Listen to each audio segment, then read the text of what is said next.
FSP CST350 Plus Review.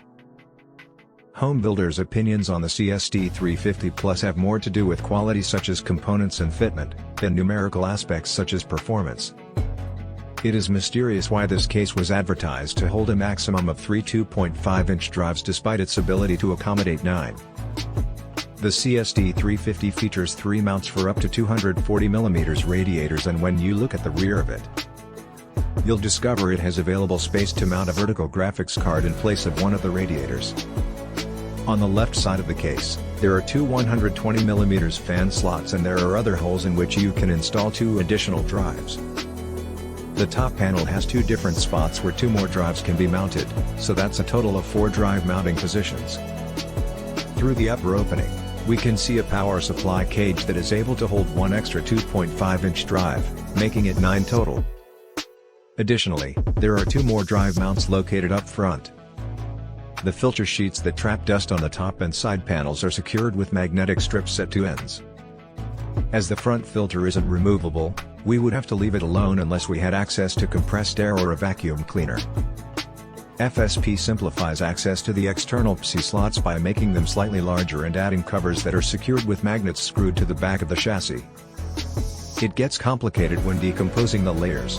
By taking away the upper fan mounting, one can see the front has 2 distinct power supply brackets for SFX and PS2 supplies.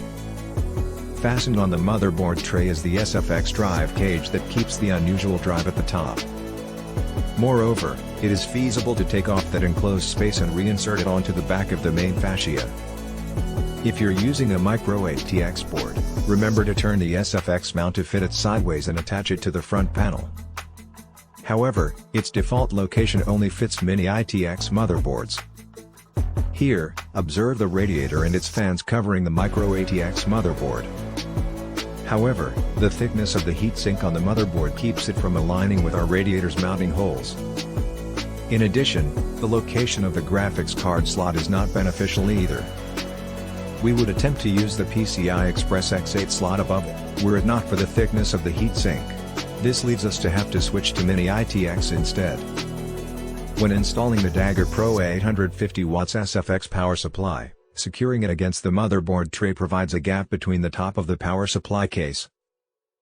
We decided to utilize the open space beneath the graphics card and add a tall feet below all 4 corners to improve airflow. Our only regret is not having shorter modular cables for the power supply, which would have made cable management easier. The finished case has side panel perforations that reveal the graphics card's logo but not much else. The water pump cover's RGB glow can be seen in front of the system, and its reflection off of fan blades is visible from the top.